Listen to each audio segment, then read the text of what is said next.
It's time for a Big Blue Kickoff Live. Nobody can ever tell you that you couldn't do it, because you did. On Giants.com. You know what I saw? New York Giant pride. And the Giants mobile app. 17-14 is the final. One touchdown, we are world champions. Believe it, and it will happen. Part of the Giants Podcast Network. Let's go out there like a bunch of crazy dogs. Have some fun.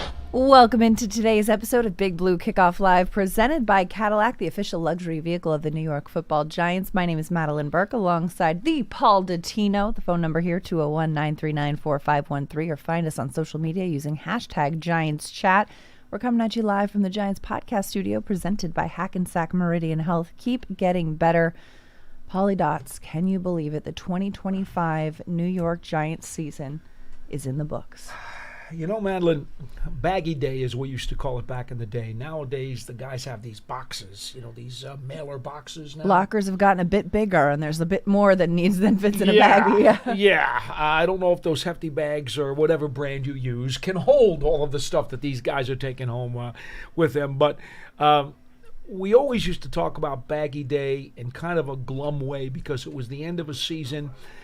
Usually, remember, unless you're the last team that gets to hold up the Lombardi Trophy, you didn't get what you wanted. Mm-hmm. So it was usually kind of a bummer and the start of a rough off season because you had to start from scratch again. You're 0-0, and now you have to build up to whatever it is that you're hoping to accomplish.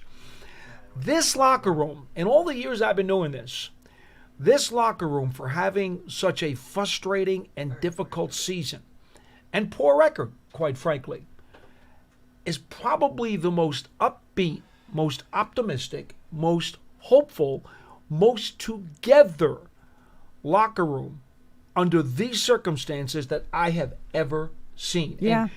And that's a long time. You've been covering this. 43 years. Yeah. And you covered some pretty rotten teams in the NBA. Yeah. And I don't know if, you obviously don't have as many players in that locker room in an NBA. But also, this is my 10th season with this Giants franchise as well, and we've had our ups and downs here. Okay, so, but combining both sports. Yeah. Are you on board with me, or have you seen? Oh, I agree. Yeah, I agree. Because there's a difference. There's a difference between a team that is not having success and that is just complacent with that or accustomed to that and accepting of that, which I've been around in the past. Or long time ago, 27-win Clippers season days. Then you're around teams that I think are not doing well but not expecting more of themselves. Whereas this team is a team that, yes, they had 4 wins this season. That is not what they wanted. But they expect more of themselves, and they do genuinely feel like the picture is clear of how that can come about. They're not in a situation, they're not in a position in which you look at it and think, okay, here we are, how do we get to there? The how feels attainable, understandable, approachable, which is a different mindset. And when you have that, plus there are a lot of questions, there are a lot of unanswered things. Who is going to be the next head coach of this team? What players are going to stay and go in free agency? A lot of big factors in that regard.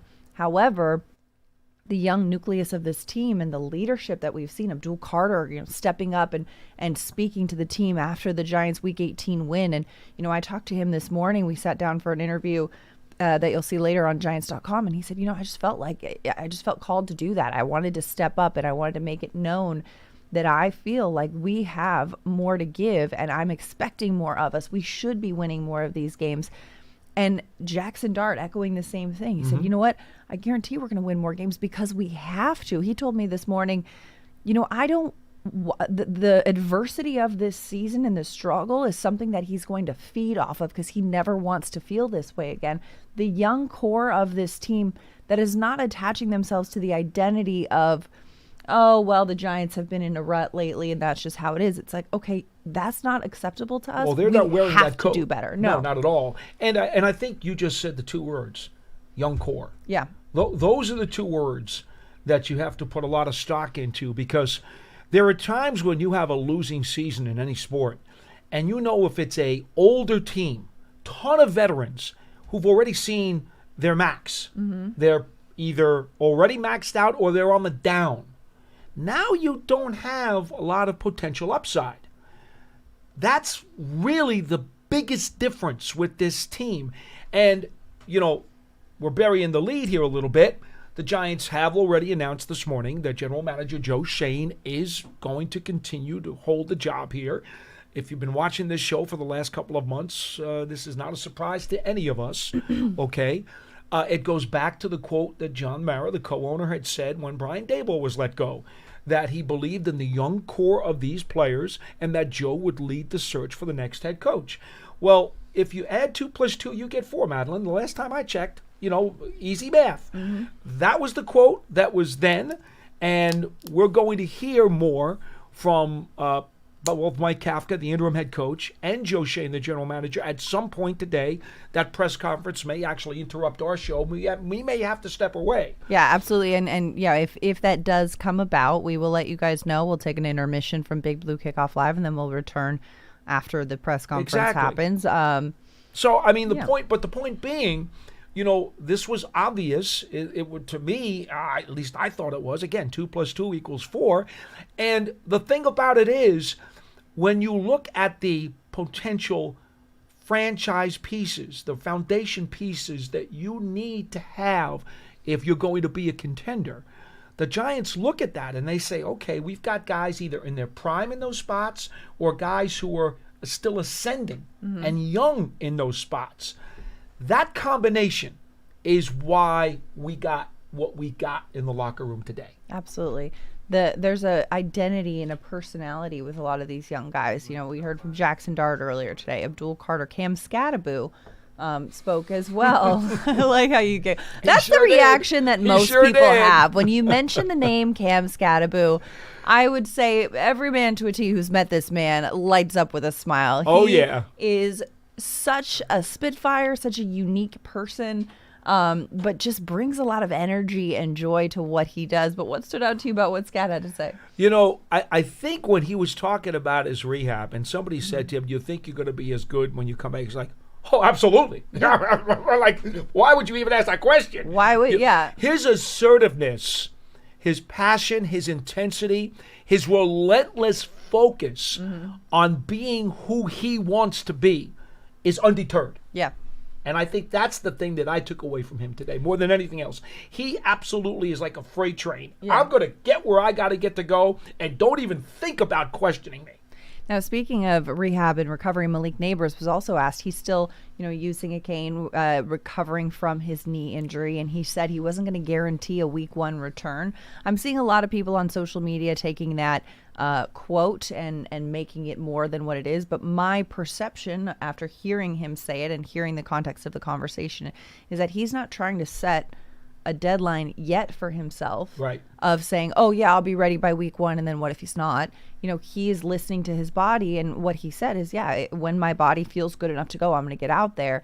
And I think sometimes the way I'm seeing it construed on social media is not reflecting the intent of the point, which was that, listen, this was a significant knee injury for Malik Neighbors, and he's a guy who's an explosive wide receiver. He wants to make sure that he goes about the recovery process the right way before getting back on the field, before rushing the timeline, and that is the point that I believe he was making. Well, he even cited understanding what Wan'Dale Robinson went through. Exactly, yeah. I mean, Wan'Dale, that was no joke, all right? Yeah. His ACL was a big deal, okay? So he comes back from that and has a career year for the Giants this season, over 1,000 yards. And Malik said, I looked at what he did. I saw what he did. Malik's not a fool, okay? When he gets back on the field, he wants to be the superstar that he is supposed to be. He's not. He said, I'm not going to get on the field till I'm ready, which, right, to paraphrase what you just said as well, that's fine. And you know what? It's January, folks. We don't need a date. Yes, right. Yes, Scadaboo in his effervescence said, I'll be ready for training camp. That's the target, Yeah. I'm going to be okay, that's fine. Whether or not he's on PUP the first week of camp, who cares? Right. Okay? That's not the point. We're all just managing expectations in our own way. Exactly. Yeah. The point is, really, when you get down to it, folks, Malik did indicate to us that they told him he had a lot of things wrong with the knee. Obviously, it was a devastating injury, but he said they told him the surgery was successful, and he is on schedule for whatever that means. Right. He is on schedule. I always tell people when they're involved in a medical rehab situation, look, I don't need to know exactly what you're doing. I don't need to know exactly where you're going.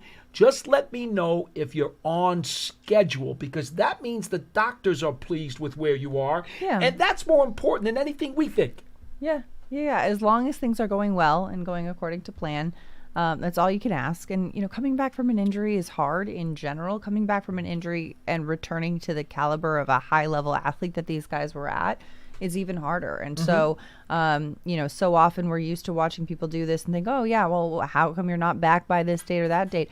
Each person, each body responds differently. And so we're going to be patient with that. Good example is Micah McFadden. Did you get a chance to talk to him today? No, but it was his birthday the other day, and I wished him a happy birthday. Okay. But yeah. So he had the Liz Frank injury in his foot. Now that's a serious, huge one. I mean, Andrew Thomas underwent that. Sean O'Hara, that ended his career. Liz Frank. Justin Tuck had that earlier. One of the great Giant legends of all time, 2-time Super Bowl champion. So Micah was shooting for December, and they were hoping that potentially it might happen. As the weeks kept going by, and he's doing really well with his rehab, and to be honest with you, as he told me today, the doctors were really surprised at how well I was doing. But as we got to December, and the quote month of return was kind of on the horizon, he said, the doctors just told me, like, you know what? They don't feel ultra confident that, based on I'm still feeling a little something. And that could cause a very big setback. I could really screw it up if I push it. So he said, I wanted to make it back for the last couple of games. Of course. But they thought it was too risky that, I would re-injure it. And this guy's going into free agency, folks. He wants to be a Giant. He wants to stay. Obviously, he also understands he's going to have to go on a prove-it one-year contract with whoever he signs with, even if it's here, because of the injury. It's a serious injury. Sure. So he gets all of that, but at the same time, it was the Giants people who said, hey, we're going to err on the side of caution here. We don't want you to screw up your foot. We're going to keep you out. And he appreciated that. Yeah, exactly, because sometimes you have to make a business decision in that way.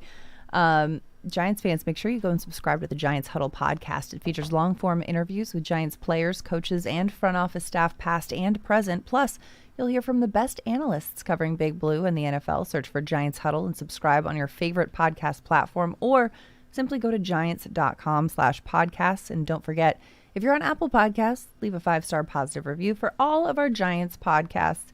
It always helps us out. Like, comment, subscribe. You know the deal. 201-939-4513 is the phone number. Dots, the phone lines are lighting up. So let's have a listen to what some of these callers have to say, starting with Jason in New Haven. Jason, welcome to the show. You're on Big Blue Kickoff Live with Paul and Madeline. All right, Madeline, Paul, Happy New Year to you guys and ladies. Happy New Year, Jason. Definitely. So I'll make it quick. It was a rough season, but to me, there's some positives. Yesterday, congrats to Tracy. If I'm not mistaken, Paul and Madeline, he's the third player in Giants history to have 2 back-to-back 1,000 scrimmage yard seasons. Yeah. No, in their first 2 years. Yes. In their first 2 years. First 2 years, yeah. Right. So congrats to him, man, for him to be I believe he was a 4th-round pick? Fifth. And to have that on his resume is pretty impressive. So, I know there's been a lot of negativity going around from the losing, but, I like to give some of these guys their flowers because these guys are putting their heart and, body on the line every Sunday. Jackson had another good game. That flipped Bellinger was very impressive. And, I don't want to put the cart before the horse, but he definitely has the potential to be our quarterback going forward. What that will be in terms of playoffs and Super Bowls is yet to be seen. But, the arrow's pointing up. And even I was looking at his after the game when he's talking to the media, and even today, and just the way he talks and telling people, this is not the standard going forward is very impressive for a young quarterback. To me, he just has it, whatever that quote unquote it factor is in terms of leadership and his confidence. Man, I'm very pleased with how I'm looking forward to what his future is going to be with the Giants. Granted, health and some pieces around him. And the last point, Paul, you said it correctly.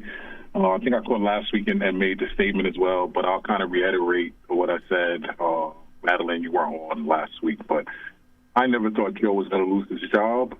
I think he deserves another shot. No GM, and I mean no GM, bats 1,000. NFL, the draft is a crapshoot. Free agency sometimes is a crapshoot. And sometimes, in my opinion, the GM's job is to put all the pieces together. He's shopping in the grocery store. And it's up to the head coach to be the cook and put all the ingredients together. If he has some misses, of course, like most GMs, people will kill him for the Neal and the Thibodeau picks. And I think Thibodeau's been a pretty good player. And people will kill him for Banks, but people won't mention drafting Bellinger and drafting Theo and trading for Burns and Illuminor is a free agent pickup, and Bobby O and Scatterboo and, Dart, So, I just feel like everything now with fans is a black and white. There's no gray area. And I think he's done enough to warrant keeping his job. I know some people don't like to hear it, but that's just what I feel. And hopefully next upcoming, with a new head coach, free agency period and draft, we can build around the edges, marginal improvements. And, all we can hope is that next year is a better year. And I like where this team is headed. So I appreciate you guys, and Happy New Year again. Thank you. Thanks, Jason. Thanks for the call and the positivity, and Happy New Year. And to your point, too, it's like, yes, you are grocery shopping, but it's not just, I think too often people zero in on that one time of a year of draft and free agency is the one run to the grocery store, but it's constant. You're monitoring free agents all throughout the season. You're monitoring practice squads. You're claiming players. You're elevating. You're making roster decisions all throughout the season, and all of those things go into the role of a general manager. And to Jason's point about Jackson Dart, too, credit to him. He set a Giants rookie franchise record for the most rushing touchdowns in a season by a rookie quarterback with 9. I talked to him this morning about it, and he's like, listen, I want to keep being me and doing what I do with my game, which is, using my legs, but do it in a smart way and evolve. And to his credit, he has gotten a lot better. He's sliding, he's working the boundaries and all that. And, it's good to see that. And it's good to see the Giants end the season on a win over the Cowboys. They had lost the previous 9 straight games against Dallas. So it's nice to end that spell and get a dub against a division rival. One of the things that we've seen during these problem years of the Giants, specifically on offense, is that in the final 2 minutes of the first half, offensively and defensively, things have gotten very messy for them going into halftime. And, of course, and obviously in the last 5 minutes of a game, we all know what that record is this year. What happened yesterday against Dallas, when, by the way, both coaches were playing as many healthy starters as they had. Mm-hmm. Lamb, Pickens, Prescott were all in there for the Cowboys in the first half. They didn't come out till halftime. In the first half. Okay. And what happened? The Giants went 11 plays and 96 yards on a touchdown drive. The 96 yards is their longest drive of the season. Now, yes, there was a penalty involved in that drive. And yes, there was the kind of Mahomes to Kelsey flip that we saw Dart execute to Bellinger for the 29-yard touchdown. But it nonetheless was the longest drive of the Giants season, 96 yards. They go in for the touchdown, and with 20 seconds left in the first half, they're up 16-10, and that was the score as the teams went into the locker room for halftime with all of the healthy starters playing on both sides. Let's make that very clear. Yeah. Because in the second half, when Dallas benched all of their star players, the Giants also pulled out a bunch of their star players too, more so on defense. Not so much on offense because Tracy was still in there, Dart was still in there, Slayton was still in there. It was more on defense. You didn't see Dexter Lawrence very much anymore. You saw a bunch of... You didn't see Dexter Lawrence much from the start of that ill. one. Yeah. He was ill. But he did play when he could on third downs early on.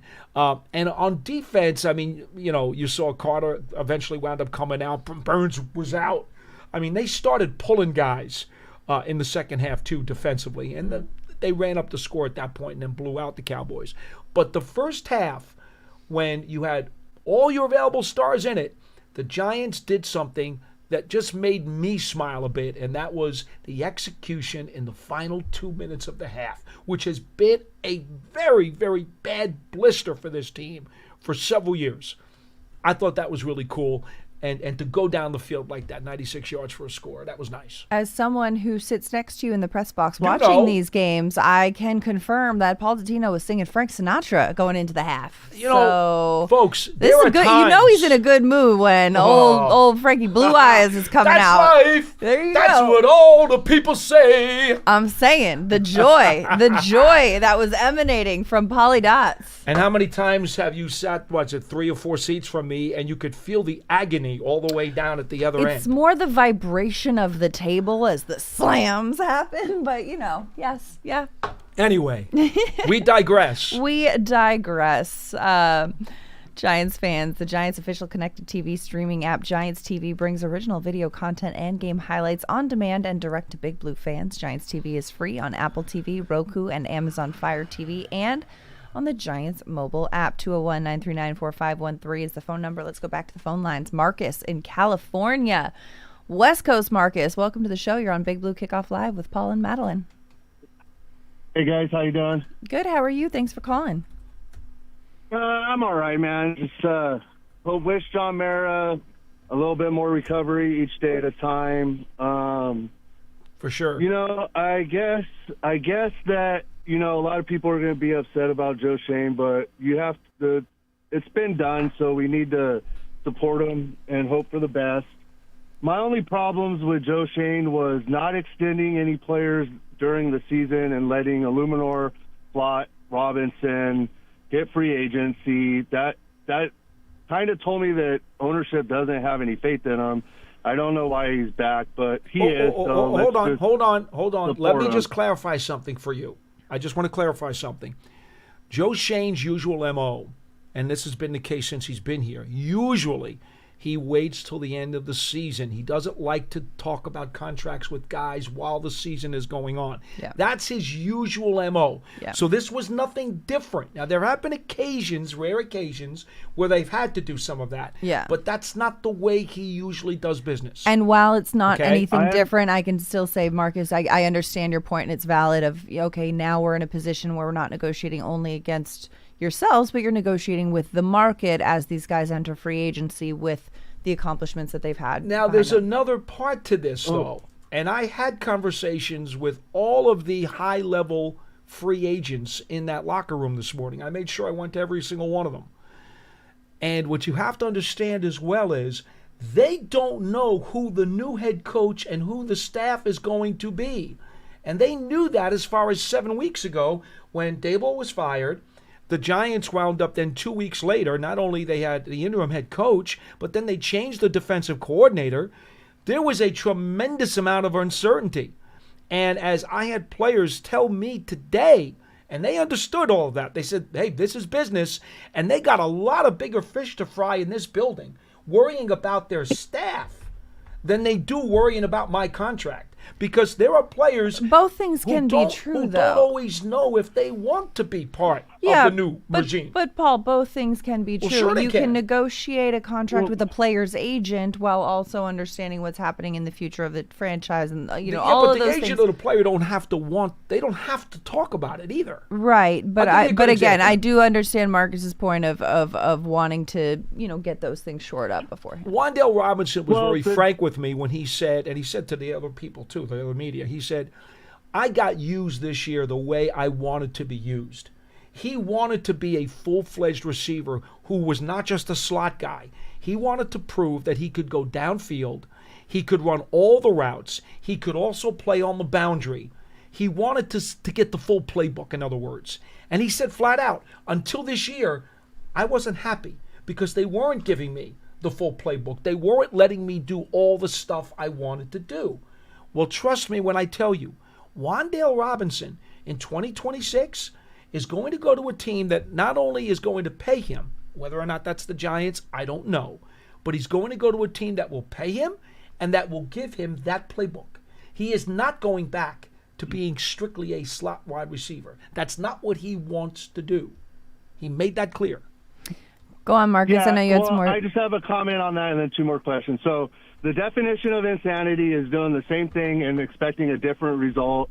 So it proves to me, and I'm just, a lowly fan, that Joe Shane's not willing to evolve or try something that hasn't worked for the last 4 years. Okay? He ruined our cap by bringing in Holland and Adebo, so we're in cap hell right now. I would like to see Thomas, Dexter, and another, I can't even think of the name I had, but, Burns. I would like to see them extended with at least a void year and try to clear up some cap space. And I would just say, how long do you want to be here? Do you want to be here till you're 32? Let's get it done. Put a void year, no guarantees at the end of the contract, whatever you got to do to be a good GM. So my last two questions are personal, and I know they have nothing to do with what the front office is thinking, but I'm pretty sure you guys have an idea.